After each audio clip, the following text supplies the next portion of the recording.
بسم اللہ الرحمن الرحیم۔ یوٹیوب چینل میں ہم آپ کو خوش آمدید کہتے ہیں۔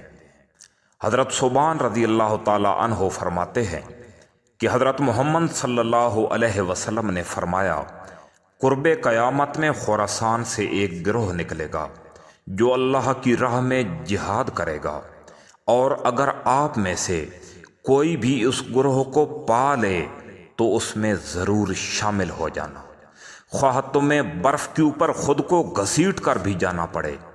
اور اس گروہ کی ایک نشانی یہ بھی ہوگی کہ ان کا جھنڈا کالے رنگ کا ہوگا۔ حضرت ابو ہریرہ رضی اللہ تعالی عنہ بھی اس حدیث کو بیان فرماتے ہیں کہ خراسان سے ایک لشکر نکلے گا جن کا جھنڈا سیاہ رنگ میں ہوگا، اور یاد رکھو وہ لوگ آپ سے بہتر تیر انداز اور بہترین گھوڑ سوار ہوں گے۔ میرے پیارے بھائیوں اور میری بہنوں، یہ خراسان ہے کہاں؟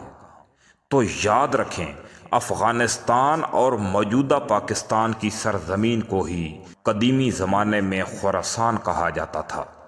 یہ ایک بہت بڑی سلطنت تھی جس میں نیشاپور، ایران، عراق، مرو، تالکان اور بلخ کے علاقے بھی شامل تھے، یعنی خراسان کا علاقہ وسط ایشیا تک پھیلا ہوا تھا۔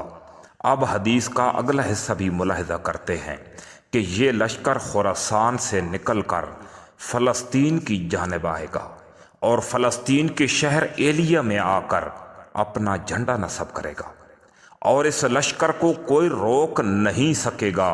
یہ لشکر 3 دنوں میں خراسان سے ایلیا پہنچ جائے گا اور مہدی علیہ السلام کا مددگار بنے گا۔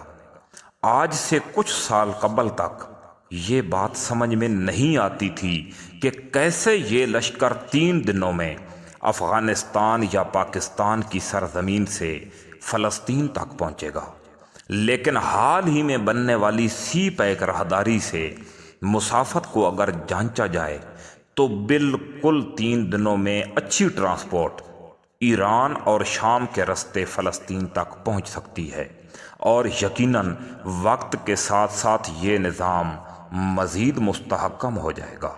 لیکن یہودی اور دجالی طاقتیں پوری طاقت کے ساتھ ایران، پاکستان اور افغانستان کو دبوچنے کا سوچ رہی ہیں۔ افغانستان کی آزادی اور افغانستان میں مکمل طور پہ اسلامی نظام کا نفاذ اس بات کا منہ بولتا ثبوت ہے۔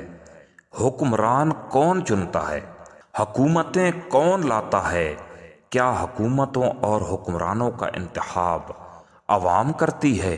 اللہ تعالیٰ قرآن پاک میں ارشاد فرماتا ہے، حکمرانوں کے متعلق بدخواہی مت کرو، ان کو برا بھلا مت کہو، ان کے دل تو میری مٹھی میں ہیں، میں چاہوں تو ان کو آپ پر مہربان بنا دوں، چاہوں تو ظالم بنا دوں، اور تم ان کو برا بھلا کہہ کر مفت میں اپنا وقت ضائع کر رہے ہو۔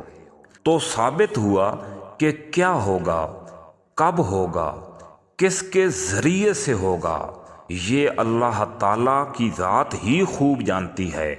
البتہ سینکڑوں ویڈیوز اپلوڈ ہوئی پڑی ہیں۔ قیامت میں اتنا عرصہ رہ گیا ہے، اتنے سال رہ گئے ہیں، یہ سب فضول باتیں اور جھوٹی باتیں ہیں۔ اللہ تعالی ہم سب کو موت سے پہلے موت کی تیاری کی توفیق نصیب فرمائے۔ دوستو، ویڈیو اگر اچھی لگے تو ہمارے لیے دعا ضرور کر دیجیے گا۔ انشاءاللہ ملاقات ہوگی اگلی ویڈیو میں، تب تک کے لیے اللہ حافظ۔